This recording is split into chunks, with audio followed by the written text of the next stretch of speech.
अस्सलाम वालेकुम, welcome to another vlog. आज मैं आप लोगों के लिए एक ज़बरदस्त सी ट्रिक लेकर आई। ये ट्रिक उन लोगों के लिए भी है जो क्लीनलीनेस का फोबिया रखते हैं और उन लोगों के लिए भी है जो अपना किचन बिल्कुल साफ नहीं रखते और मेहनत करना तो बिल्कुल चाहते ही नहीं। इसीलिए आज मैं आप लोगों के लिए एक ऐसी ज़बरदस्त सी ट्रिक लेकर आई हूँ जिसमें आपकी मेहनत भी नहीं लगेगी और आपका किचन तो बिल्कुल ही साफ रहेगा। तो वैसे तो आप लोगों ने देखा होगा कि मेरा स्टोव कितना क्लीन रहता है, लेकिन ये आसपास की चिकनाई और ग्रीस से तो मैं तंग ही आ गई। मुझे एक ऐसी ट्रिक पता चली जिससे ये सारे निशान बिल्कुल क्लीन हो जाते हैं और वो भी मिनटों में। तो मुझे तो पहले यकीन ही नहीं आता था, लेकिन जब वो ट्रिक मैंने यूज़ की तो उसके बाद तो मेरी आंखें खुली की खुली ही रह गई। तो अगर आपको भी अपनी आंखें खुली की खुली ही रखनी है तो मेरी वीडियो को आखिर तक ज़रूर वॉच कीजिएगा। लेकिन आपने मेरे चैनल को अगर अभी तक सब्सक्राइब नहीं किया तो मेरे चैनल को सब्सक्राइब कर लें, क्योंकि आपके लिए ऐसी ट्रिक्स और ऐसी वीडियोस में लाती रहूँगी। वीडियो में तो आप लोग देख रहे होंगे कि मेरे हॉब एंड हुड के ऊपर कितनी ज़्यादा ग्रीस है, लेकिन मैंने इस ग्रीस को मिनटों में साफ कर लिया। वैसे तो ये ट्रिक उन मॉम्स के लिए है जो बहुत ज़्यादा बिजी रहती हैं, क्योंकि उनके लिए ये ग्रीस को क्लीन करना बहुत ज़्यादा मुश्किल काम है। तो मैंने सोचा अपनी जैसी तमाम मॉम से ये ट्रिक शेयर करनी चाहिए ताकि आप लोगों के लिए भी आसानी हो जाए। और ये ट्रिक सिर्फ एक ही चीज़ के लिए नहीं है,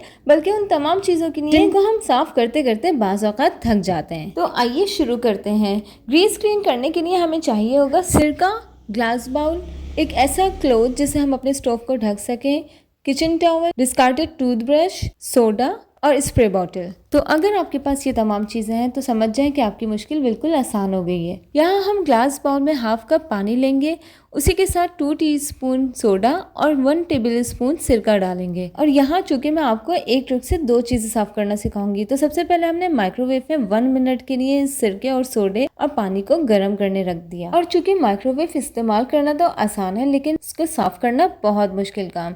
तो उसमें जो ग्रीस चिपक जाती है उसको साफ करने के लिए जब आप सिरके सोडे का बाउल माइक्रोवेव में गर्म करेंगे तो उससे सारी ग्रीस मेल्ट हो जाएगी।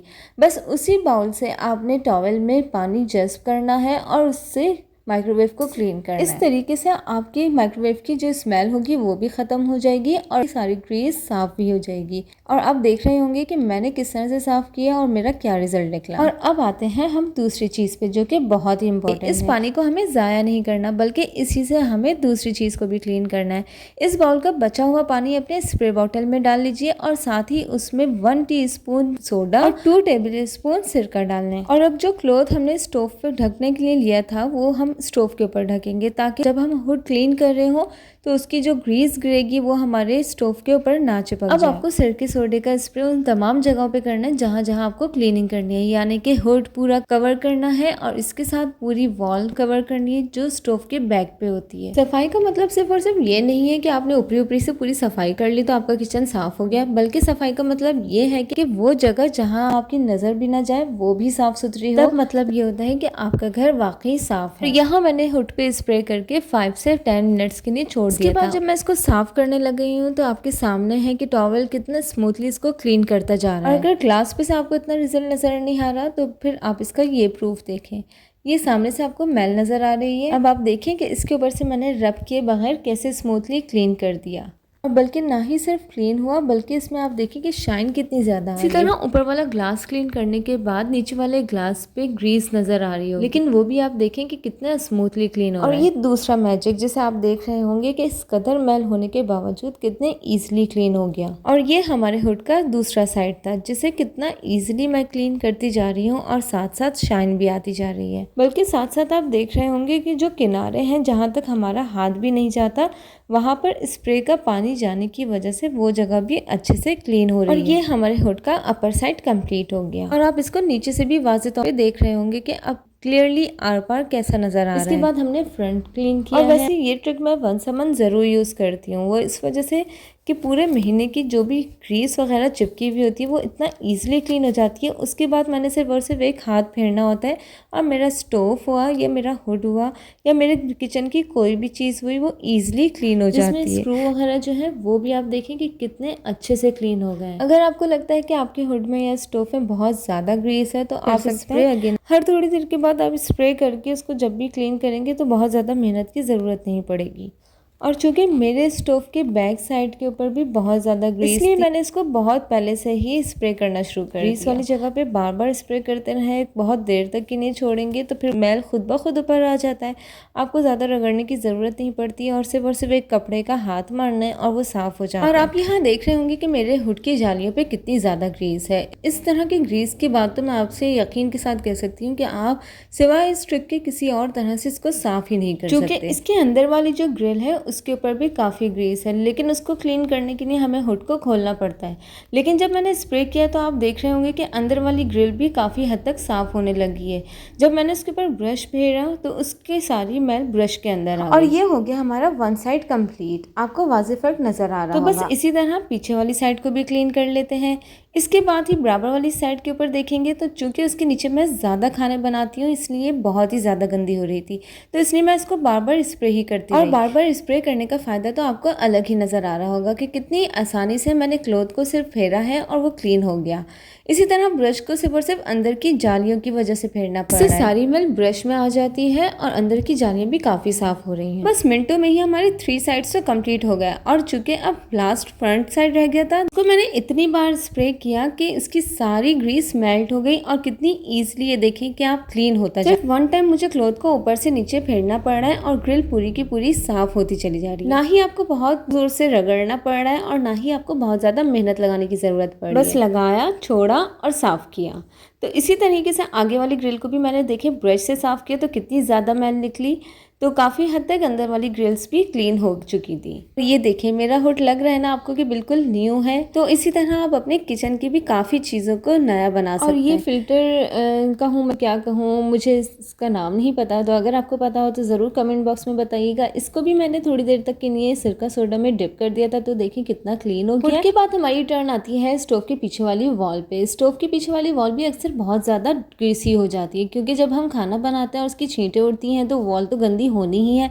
तो इसको किस तरीके से साफ किया जाए? स्पाइरल और स्पंज से रगड़ने के अलावा हमारे पास ये ट्रिक भी मौजूद है। तो मैंने किया स्प्रे, और स्प्रे मैं हर थोड़ी देर में करती ही रही। जब मैंने इसको 5 to 10 मिनट्स के लिए छोड़ा और क्लीन किया तो आपके सामने रिजल्ट है। अब आता है हमारे स्टोव का ये बैक साइड, जिसको क्लीन करने के लिए आपको शायद किसी स्पाइरल की जरूरत है। लेकिन अब देखते हैं कि सिरका सोडा इसके ऊपर क्या मैजिक करता है। इससे पहले मैंने करना था स्टोव के ऊपर स्प्रे, तो मैंने अच्छे से स्टोव के सारी जगहों पे स्प्रे कर दिया। आप चाहें तो पूरे स्टोव को भी कवर कर सकते हैं। जितनी देर हमारा स्टोव सिरका सोडा में डिप रहेगा उतनी देर में हम पीछे वाली स्पेस को भी क्लीन कर लेंगे। ये तो होपफुली आपको बिल्कुल मैजिक ही लगेगा। ये देखें कि जितनी ज्यादा ग्रीस या उतनी ही जल्दी और उतनी ही तेजी से क्लीन भी हो गया। 4 से 5 टाइम क्लॉथ को फेरें और ऐसा लगेगा जैसे किसी मैजिक से क्लीन हो गया है। और ये वाली मैल आपको नजर आ रही होगी जो बिल्कुल इसके किनारों पे है, तो वो देखें कि मैंने सिर्फ और सिर्फ 2 टाइम्स क्लॉथ फेरा है और वो बिल्कुल क्लीन होती चली गई।